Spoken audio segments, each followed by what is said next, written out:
ইন্নামাল মুমিনুনাল্লাযীনা ইযা যুকিরাল্লাহু ওয়াজিলাত কুলুবুহুম ওয়া ইযা তুলিয়াত আলাইহিম আয়াতুহু যাদাতুহুম ঈমানা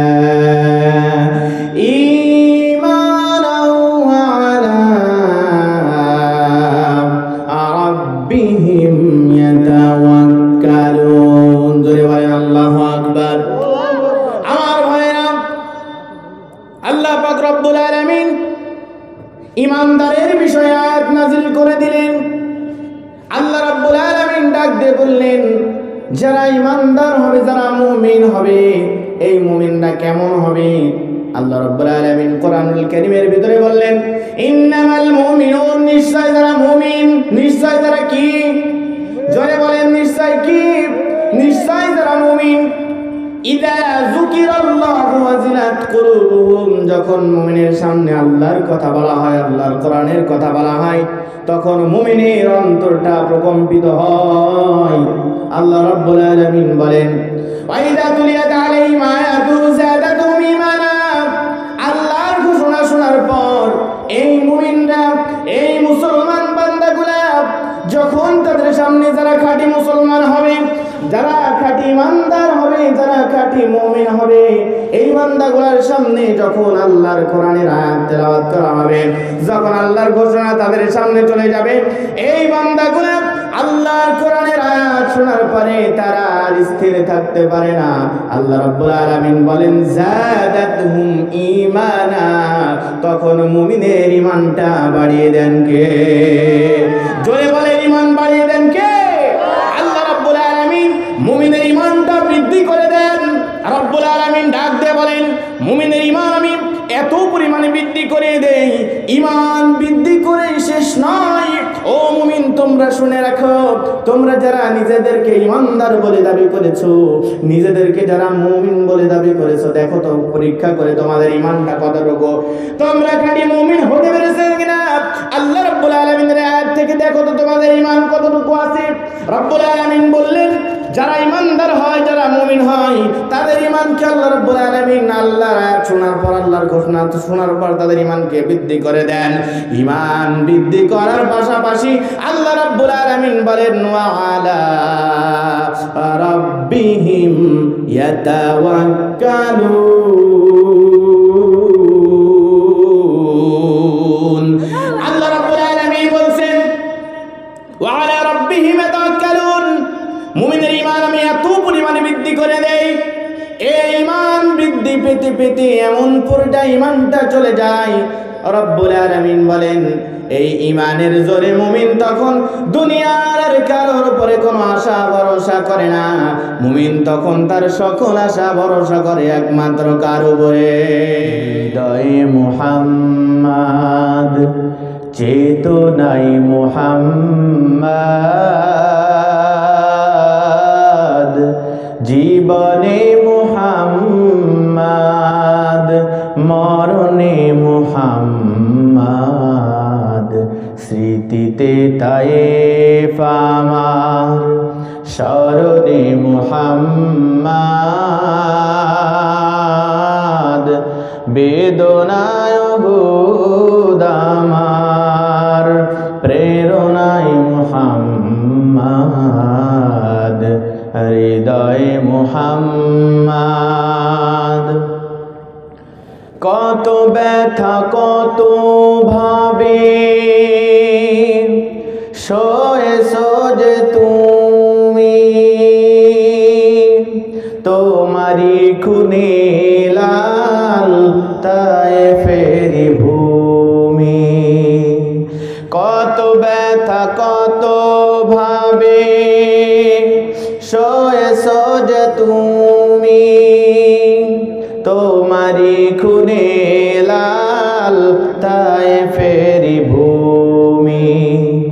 ফেরেশতা এসে চায় ধ্বংসের হুকুম, লোহ মাখা মুহাম্মদ প্রাণেতে হযরত, হে খোদা ক্ষমা করো এ তায়েফবাসী, এরা জানেনি তো আমি যে মুহাম্মদ, হৃদয়ে মুহাম্মদ, চেতনায় মুহাম্মদ, জীবনে মুহাম্মদ, মরণে মুহাম্মদ। তোমারি নামে আসে মুক্তি জনতার, শূন্য ধরা পাই শান্তি যে বারবার। তোমারি পথে চলে কত প্রাণ সরে যায়, তবু জানি খুন ঝরা এই পথ তায়েফের। নেহি দো জাহামি মিসালে মুহাম্মদ,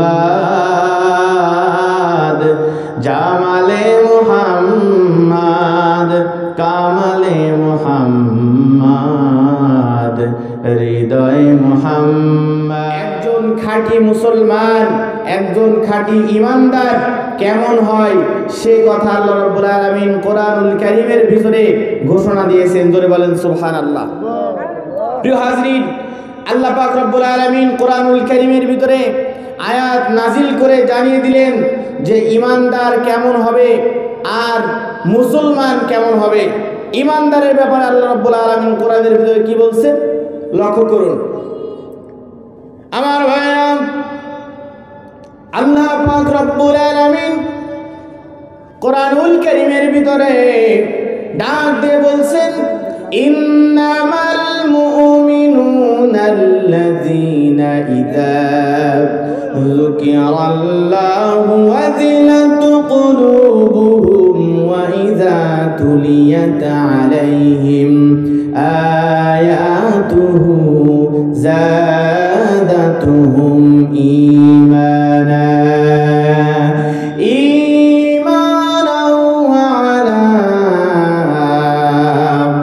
রাব্বিহিম ইয়াতাওয়াক্কালুন। জোরে বলেন আল্লাহু আকবার। আমার ভাইরা, আল্লাহ পাক রব্বুল আলামিন ইমানদারের বিষয়ে আয়াত নাযিল করে দিলেন। আল্লাহ রাব্বুল আলামিন ডাক দিয়ে বললেন, যারা ইমানদার হবে, যারা মুমিন হবে, এই মুমিনরা কেমন হবে? আল্লাহ রাব্বুল আলামিন কোরআনুল কারীমের ভিতরে বললেন, ইন্নামাল মুমিনুন, নিশ্চয় যারা মুমিন। নিশ্চয় যারা কি? জোরে বলেন নিশ্চয় কি? নিশ্চয় যারা মুমিন। ইযা যুকিরাল্লাহু ওয়াজিলাত কুলুবুহুম, যখন মুমিনের সামনে আল্লাহর কথা বলা হয়, আল্লাহর কোরআনের কথা বলা হয়, তখন মুমিনের অন্তরটা প্রকম্পিত হয়। আল্লাহ রাব্বুল আলামিন বলেন, ওয়া ইযা তুলিয়াত আলাইহিম আয়াতুহু যাদাতুহুম ঈমানা, আল্লাহর ঘোষণা শোনার পর এই মুমিনরা, এই মুসলমান বান্দাগুলা যখন তাদের সামনে যারা খাঁটি মুসলমান হবে, যারা খাঁটি ইমানদার হবে, যারা খাঁটি মুমিন হবে, এই বান্দাগুলার সামনে যখন আল্লাহর কোরআনের আয়াত তেলাওয়াত করা হবে, যখন আল্লাহর ঘোষণা তাদের সামনে চলে যাবে, এই বান্দাগুলা আল্লাহর কোরআনের আয়াত শোনার পরে তারা আর স্থির থাকতে পারে না। আল্লাহ রাব্বুল আলামিন বলেন, যাদাতুহুম ঈমানা, তখন মুমিনের ঈমানটা বাড়িয়ে দেন কে? জোরে বলেন, ঈমান বাড়িয়ে দেন কে? আল্লাহ রাব্বুল আলামিন মুমিনের ঈমানটা বৃদ্ধি করে দেন। রাব্বুল আলামিন ডাক দিয়ে বলেন, মুমিনের ঈমান আমি এত পরিমাণে বৃদ্ধি করে দেই, ঈমান বৃদ্ধি করে শেষ নয়। ও মুমিন, তোমরা শুনে রাখো, তোমরা যারা নিজেদেরকে ঈমানদার বলে দাবি করেছো, নিজেদেরকে যারা মুমিন বলে দাবি করেছো, দেখো তো পরীক্ষা করে তোমাদের ঈমানটা কতটুকু, তোমরা খাঁটি মুমিন হতে পেরেছো কিনা। আল্লাহ রাব্বুল আলামিনের আয়াত থেকে দেখো তো তোমাদের ঈমান কতটুকু আছে। রাব্বুল আলামিন বললেন, যারা ঈমানদার হয়, যারা মুমিন হয়, তাদের ঈমানকে আল্লাহ রাব্বুল আলামিন আল্লাহর আয়াত শোনার পর, আল্লাহর ঘোষণা শোনার পর তাদের ঈমানকে বৃদ্ধি করে দেন।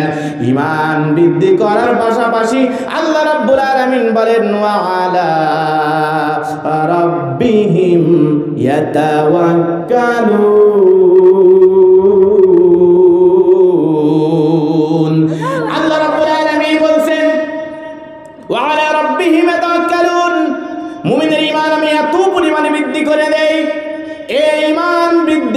পেতে এমন পুরোটা ইমানটা চলে যায়। রব্বুল আলামিন বলেন এই ইমানের জোরে মুমিন তখন দুনিয়ার আর কারোর উপরে কোনো আশা ভরসা করে না। মুমিন তখন তার সকল আশা ভরসা করে একমাত্র কার উপরে। মুমিনের সকল আশা ভরসা সকল চাওয়া পাওয়া তখন শুধুমাত্র কেবলমাত্র একমাত্র আল্লাহ তাআলার কাছে হয়। আল্লাহ ছাড়া মুমিন আর কারো কাছে চাইতে পারে, মুমিন আল্লাহ ছাড়া আর কারো কাছে চাইতে পারে না। এজন্য প্রিয় হাজিরিন, এমন ঈমান আমাদের অর্জন করতে হবে, এমন মুমিন আমাদের হতে হবে। আল্লাহ রাব্বুল আলামিনের দাসত্ব ছাড়া, আল্লাহর আনুগত্য ছাড়া অন্য কারো আনুগত্য করা যাবে না, ঠিক কিনা বলেন? আল্লাহ ছাড়া অন্য কারো আনুগত্য করা যাবে না। প্রিয় হাজিরিন, আল্লাহ রাব্বুল আলামিন কোরআনুল কারীমের ভিতরে বলেন, ও দুনিয়ার মানুষ, তোমরা যারা দুনিয়াতে আছো, তোমাদেরকে যাদেরকে দুনিয়াতে প্রেরণ করা হয়েছে, তোমাদেরকে দুনিয়াতে প্রেরণ করার আমার একটি উদ্দেশ্য রয়েছে। প্রিয় হাজিরিন, আমরা যখন কোনো কাজ করি, আমরা যখন খেতে খামারে ফসল ফলাই, এই ফসল ফলানোর আমাদের একটা উদ্দেশ্য থাকে। আমরা যখন ধান লাগাই, আমরা যখন গম বুনি, আমরা যখন বিভিন্ন ফসল তৈরি করি, ফসলের পিছনে উদ্দেশ্য থাকে কিনা বলেন? প্রত্যেক ফসলের পিছনে নির্দিষ্ট একটা উদ্দেশ্য থাকে, টাকা কামানো, নিজের খাবার করা, রিজিকের জন্য আমরা ফসল ফলাই। ঠিক এমনই ভাবে রব্বুল আলামিন আমাদেরকে দুনিয়ার ভিতরে সৃষ্টি করেছেন উদ্দেশ্য দিয়ে। কি উদ্দেশ্য দিয়ে আল্লাহ সৃষ্টি করলেন? আল্লাহকে বললাম, আল্লাহ তুমি তো আমাদেরকে সৃষ্টি করেছো, আমাদেরকে সৃষ্টি করার তোমার মূল উদ্দেশ্য কি? এই সৃষ্টি করার কারণটা কি? তুমি কি আমাদের একটু বলবা? রব্বুল আলামিন ডাক দিয়ে বললেন, আমি তোমাদেরকে দুনিয়ার ভিতরে সৃষ্টি করেছি একটা মাত্র কারণ, কারণটা হলো আমার খালাকাতুল জিন্না ওয়াল ইনসা ইল্লা লিয়াবুদুন। জোরে বলেন আল্লাহু আকবার। আল্লাহ তাআলা বলেন, আমি দুনিয়ার ভিতরে যত সৃষ্টি করেছি, যত মাখলুক আমি দুনিয়ার ভিতরে সৃষ্টি করেছি, মানুষ থেকে শুরু করে মানুষ, জিন, গরু, ছাগল, এমন ভাবে আল্লাহ রাব্বুল আলামিন পৃথিবীর ভিতরে ছোট থেকে ছোট, বড় থেকে বড় যত প্রাণী সৃষ্টি করেছেন, সব সৃষ্টির ভিতরে আল্লাহ তাআলা বলেন, আমি পৃথিবীর ভিতরে শত সৃষ্টির ভিতরে, লক্ষ লক্ষ সৃষ্টির ভিতরে শুধুমাত্র দুইটা জাতিকে আমি আল্লাহর ইবাদতের জন্য সৃষ্টি করেছি। আর এই দুইটা জাতি হলো, একটা হলো মানুষ জাতি আর একটা হলো জিন জাতি। এই দুইটা জাতি শুধুমাত্র ইবাদত করবে কার? এই দুই জাতি আল্লাহর ইবাদত করার জন্য রব্বুল আলামিন সৃষ্টি করেছেন। প্রিয় হাজিরিন, আল্লাহ রাব্বুল আলামিনের ইবাদতের লক্ষ্যে আমাদেরকে আল্লাহ তাআলা সৃষ্টি করেছেন। কিন্তু দুঃখের বিষয় হলো, আমরা দুনিয়াতে আসার পরে সব করি, দুনিয়াতে আসার পরে নিজের রিজিক অন্বেষণ করাই ভুল হয় না। প্রিয় হাজিরিন, কোন পথে রিজিক অন্বেষণ করি কোনো ঠিক নাই, কিন্তু আল্লাহ রাব্বুল আলামিনের মূল উদ্দেশ্য ছিল আল্লাহ তাআলার ইবাদত করা। এই আল্লাহর ইবাদত করা আমাদের ঠিক মতন হয় না। জোরে বলেন ঠিক কিনা? প্রিয় হাজিরিন, আল্লাহর ইবাদত করার দরকার আছে না নাই? মুসলমান হতে হলে আল্লাহর ইবাদত করার দরকার আছে না নাই? শুধুমাত্র মুসলমানের ঘরে জন্মগ্রহণ করলে কি মুসলমান হওয়া যায়? কালিমা পড়লেই শুধু মুসলমান হওয়া যায়? আল্লাহকে বিশ্বাস করলে কি খালি মুসলমান হওয়া যায়? আল্লাহকে যে ব্যক্তি বিশ্বাস করবে সে তো মাত্র ঈমান এনেছে। শুধুমাত্র আল্লাহকে বিশ্বাস করলে যদি খাঁটি মুসলমান হওয়া যেত, আবু জেহেলও কিন্তু মুসলমান হয়ে যেত, ঠিক কিনা? কারণ আবু জেহেলও জানতো আল্লাহ আছে, কিন্তু আল্লাহর আইন সে মানতো না, ঠিক কিনা বলেন? আল্লাহর আইন মেনে নিতে হবে, আল্লাহ রাব্বুল আলামিনের বিধান মানতে হবে, রাসূলের দেখানো পথে চলতে হবে। আল্লাহ রাসূল সাল্লাল্লাহু আলাইহি ওয়াসাল্লাম হাদিসের ভিতরে বলেন, যদি কোনো ব্যক্তি মুসলমান হতে চায়, কোনো ব্যক্তি যদি খাঁটি মুসলমান হতে চায়, তার কয়েকটা গুণ থাকা দরকার। এই গুণ আমাদের জানার দরকার আছে না নাই? মুসলমানের গুণ জানার দরকার আছে না নাই? আল্লাহ রাসূল সাল্লাল্লাহু আলাইহি ওয়াসাল্লাম আমাদের অসংখ্য পথ দেখিয়েছেন, কোরআনের ভিতরে অসংখ্য মত আল্লাহ তাআলা দিয়েছেন। কিন্তু দুর্ভাগ্য, আমরা এখানে যত মুসলমান বসা আছি, আমরা অনেকেই মুসলমান হতে হলে যা কিছু লাগে সব কিছু বাদ দিলেও শুধুমাত্র কালিমা তৈবা বলতে বললে এমন মুসলমান পাওয়া যাবে যে তারা কালিমা তৈবা ঠিক মতন বলতে পারে। এমন মুসলমান আছে না নাই? কালিমা ঠিক মতন বলতে পারে পারে না এমন মুসলমান রয়েছে। এজন্য প্রিয় হাজিরিন একটু লক্ষ্য করুন, মুসলমান বলে দাবি করে মুসলমান হওয়া যায় না। মুসলমান হতে হলে কিছু শর্ত মানতে হয়। আল্লাহ রাসূল সাল্লাল্লাহু আলাইহি ওয়াসাল্লাম হাদিসের ভিতরে বলেন, যদি কোনো ব্যক্তি মুসলমান হতে হয়, কোনো ব্যক্তি যদি খাঁটি মুসলমান হতে চায়, কোনো ব্যক্তি যদি নিজেকে মুসলমান, তো তার ভিতরে 5টা গুণ থাকতে হবে। কয়টা গুণ? জোরে বলেন, কয়টা গুণ? 5টা গুণ থাকতে হবে। এই 5টা গুণ যদি কোনো মুসলমানের ভিতরে থাকে, প্রিয় হাজরিন, এই গুণটা এমন গুণ, একটা ঘর তৈরি করতে হলে আপনি যখন বিল্ডিং তৈরি করবেন, বিল্ডিং এর 4 কোণার চালটা পিলার দেওয়া লাগে কি লাগে না বলেন? প্রত্যেক বিল্ডিং এর কোনায় কোনায় পিলার দেওয়ার দরকার আছে না নাই? পিলার না দিলে কি ঘর টিকে? পিলার ছাড়া ঘর টিকে? পিলার ছাড়া কখনো ঘর টিকে না। ঠিক এমনই ভাবে রাসূলুল্লাহ সাল্লাল্লাহু আলাইহি ওয়াসাল্লাম হাদিসের ভিতরে যে 5টা গুণ বর্ণনা করেছেন, এই 5টা গুণ যদি কোনো মুসলমানের ভিতরে না থাকে, তাহলে এই ব্যক্তি কখনো খাঁটি মুসলমান হতে পারে। পিলার ছাড়া যেমন ঘর টিকে না, এই 5টা গুণ ছাড়া কোনো ব্যক্তি মুসলমান হতে পারে না। জোরে বলেন ঠিক কিনা? 5টা গুণ হলো রাসূলুল্লাহ সাল্লাল্লাহু আলাইহি ওয়াসাল্লাম হাদিসের ভিতরে বলেছেন, লক্ষ্য করেন। আল্লাহ রাসূল সাল্লাল্লাহু আলাইহি ওয়াসাল্লাম বলেন, আন ইবনে উমর রাদিয়াল্লাহু তাআলা আনহু قال قال رسول الله صلى الله عليه وسلم বুনিয়াল ইসলাম আলা 5 শাহাদাতি আল্লাহা ইলাহা ইল্লাল্লাহু ওয়া আন্না মুহাম্মাদার রাসূলুল্লাহ ওয়া ইকামিস সালাতি ওয়া ইতাইল হজ ওয়া ইতাইজ যাকাতি ওয়াল হজ্জি ওয়া সাওমি রমাদান।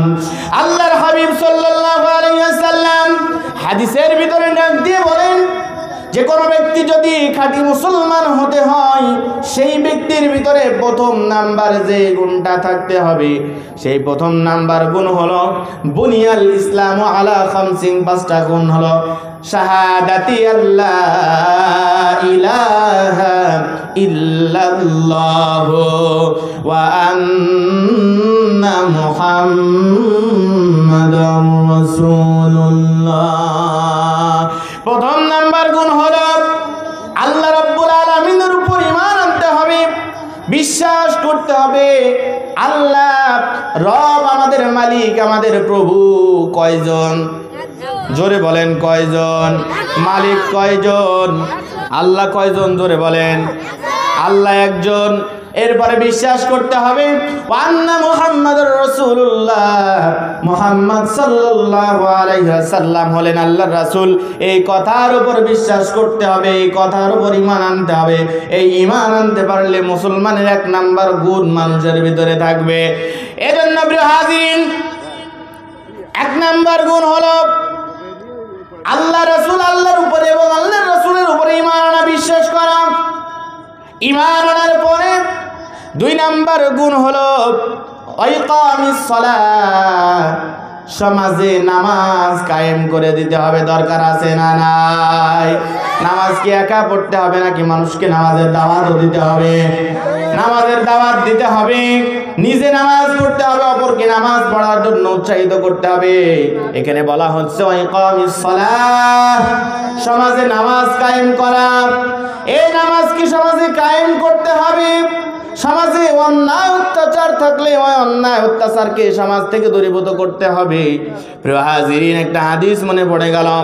আল্লাহর হাবিব সাল্লাল্লাহু আলাইহি ওয়াসাল্লাম বলেন যে সমাজ থেকে অন্যায় উপকর্ম, যদি কোনো সমাজে অন্যায় উপকর্ম বেড়ে যায়, ওই সমাজে মুমিন থাকলে মুমিনকে সহজে চিনতে পারা যায়।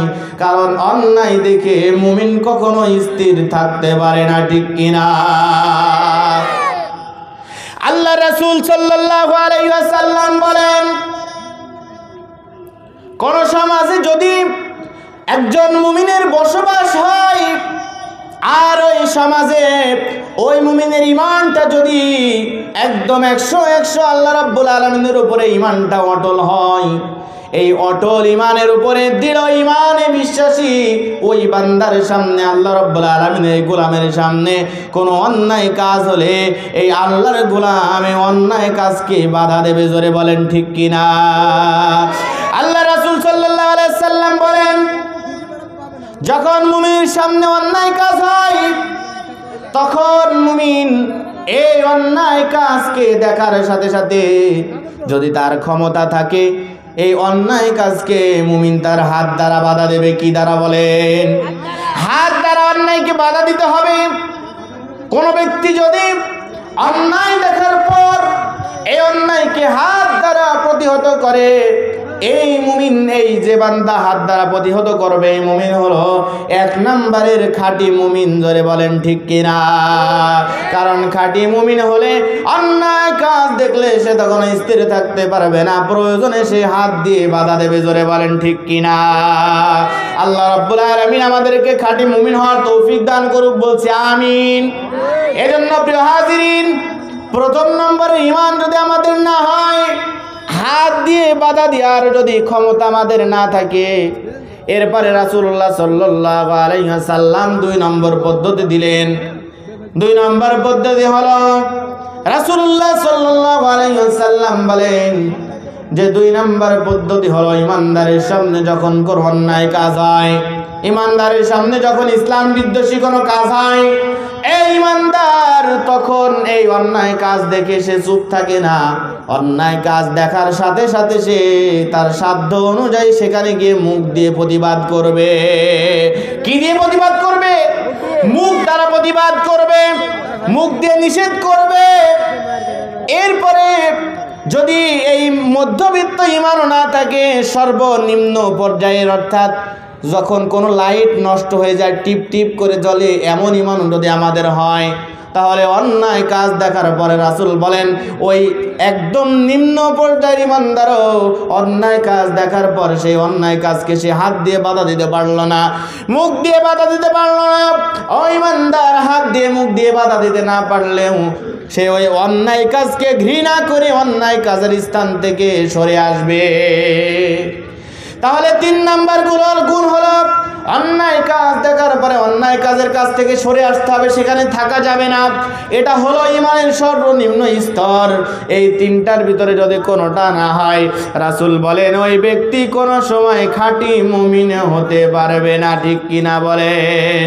আমাদের খাঁটি মুমিন হওয়ার দরকার আছে না নাই? আল্লাহ রাব্বুল আলামিন আমাদেরকে, আমাদের সকলকে খাঁটি মুমিন হিসাবে কবুল করুক, বলছে আমিন। হাজিরিন, আমরা যারা ঈমানদার, আমরা যারা ঈমানের দাবিতে দাবিদার, আমাদের ঈমানকে রক্ষা করার জন্য কিছু কাজ করা দরকার।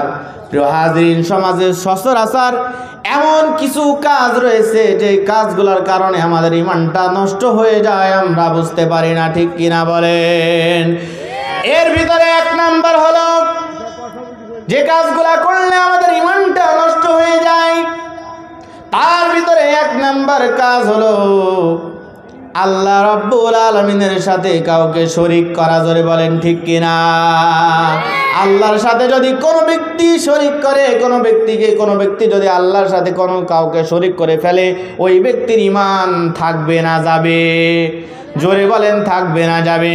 ওই ব্যক্তির ঈমানটা নষ্ট হয়ে যাবে। এজন্য প্রিয় হাজিরিন, আল্লাহ রাব্বুল আলামিনের সাথে কাউকে শরীক করা যাবে না। আমরা যে কাজ করি না কেন, প্রত্যেকটি কাজ শুধুমাত্র কেবলমাত্র রাজি খুশি হবে একমাত্র কার জন্য?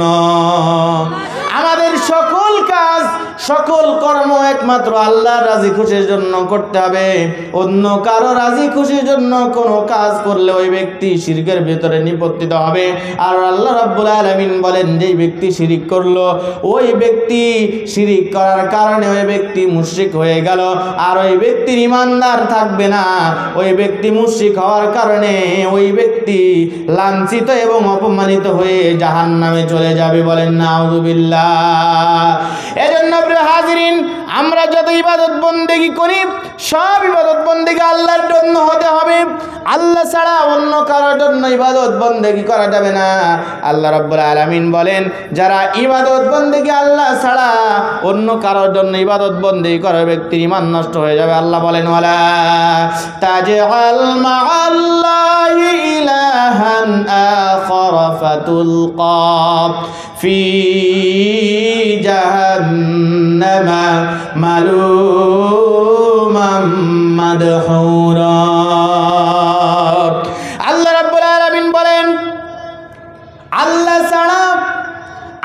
ছাড়া অন্য কারো যদি কোনো ব্যক্তি ইবাদত করে, কোনো ব্যক্তি যদি আল্লাহ ছাড়া অন্য কারো ইবাদত বন্দেগি করে, ওই ব্যক্তি আল্লাহর রহমত থেকে বঞ্চিত হবে এবং অপমানিত লাঞ্ছিত হয়ে জাহান্নামে নিক্ষিপ্ত হবে। এজন্য প্রিয় হাজিরিন, আল্লাহ রাব্বুল আলামিন শুধুমাত্র আমাদেরকে নয়, নবীদেরকে পর্যন্ত রব্বুল আলামিন, আল্লাহর নবীদেরকে আল্লাহ তাআলা সতর্ক করে আল্লাহ রাব্বুল আলামিন বলছেন, নবী হে, আপনিও যদি আল্লাহ ছাড়া অন্য কারো ইবাদত করেন। প্রিয় হাজিরিন, নবীরা হলো মাসুম, বেগুনাহ। জোরে বলেন ঠিক কিনা? নবীরা তো আল্লাহর সাথে অন্য কাউকে শরীক করবে না। এরপরে আল্লাহ তাআলা কথার গুরুত্ব বাড়িয়ে রব্বুল আলামিন বললেন, ফালা তাদউ মা'আল্লাহি ইলাহান আখার ফাতাকুনা মিনাল মুআযযাবিন। আল্লাহ বলেন, নবী হে, আল্লাহ ছাড়া অন্য কাউকে আপনি উপাস্য রূপে ডাকবেন না। আপনি যদি আল্লাহ ছাড়া অন্য কাউকে উপাস্য রূপে ডাকেন, তাহলে আপনিও কঠোর শাস্তিতে নিপতিত হয়ে যাবেন। প্রিয় হাজিরিন, আল্লাহর রাসূল যদি আল্লাহ ছাড়া অন্য কারো ইবাদত বন্দেগি করে সে যদি জাহান্নামে যেতে হয়, তাকে যদি আল্লাহর শাস্তি পেতে হয়, তাহলে আমরা তো সাধারণ মানুষ, আমরা যদি আল্লাহ ছাড়া অন্য কারো ইবাদত বন্দেগি করি, তাহলে আমাদেরকে আল্লাহ তাআলা জাহান্নামে নিক্ষেপ করবে, কোনো সন্দেহ নাই, ঠিক কিনা? এজন্য শিরিক মুক্ত ইবাদত বন্দেগি করার দরকার আছে না নাই? আল্লাহর সাথে শিরিক করা যাবে না, রাজি আছেন? আল্লাহর সাথে আর কাউকে শিরিক করা যাবে না। আমাদের ইবাদত বন্দেগি কেবলমাত্র শুধুমাত্র আল্লাহর জন্যই হতে হবে। কারণ আল্লাহ রাব্বুল আলামিন আমাদেরকে দুনিয়াতে প্রেরণ করেছেন, আমাদের চাওয়া পাওয়া আল্লাহ রাব্বুল আলামিন পূরণ করেছেন। জন্ম থেকে মৃত্যু পর্যন্ত যত নিয়ামত আমরা দেখি, জন্ম থেকে মৃত্যু পর্যন্ত আমরা যা কিছু করি না কেন, যা কিছু খাই, যা কিছু পড়ি, সব কিছু আল্লাহ রাব্বুল আলামিনের নিয়ামত। আমাদের শরীরের প্রত্যেক স্থানে অঙ্গ প্রত্যঙ্গ যা নিয়ামত রয়েছে, সব কিছু আল্লাহ রাব্বুল আলামিনের নিয়ামত। এজন্য আল্লাহ রাব্বুল আলামিনের শুকরিয়া স্বরূপ আমাদের ইবাদত বন্দেগি করতে হবে একমাত্র আল্লাহ তাআলার। জোরে বলেন ঠিক কিনা? প্রিয় হাজিরিন, চারপাশে যা কিছু দেখি সব কিছু দান করেছেন কে? আমাদের সুস্থ রাখেন কে? আমাদের বাঁচিয়ে রেখেছেন কে? রব্বুল আলামিন আমাদের সব কিছু দান করেছেন। এজন্য ইবাদত বন্দেগি করতে হবে আল্লাহ তাআলার। আচ্ছা মানুষ বলো দেখি, রাত্রি কেন কালো? সূর্য বলো কোথা হতে পেল এত আলো? সূর্য বলো কোথা হতে পেল এত আলো? ফুলগুলো নানান রঙের কেমন করে হয়? পাতাগুলো সবুজ বটে, ফুলের মতো নয়, ঠিক কিনা বলেন? দুধ কেন এত সাদা, মরিচ কেন ঝাল? আমগুলো পাকলে বলো কেমনে হয় তা লাল? দান করেন কে? সবুজ সবুজ আম ছোট্ট ছোট্ট ফুল থেকে আমে রূপান্তরিত হয়ে যায়।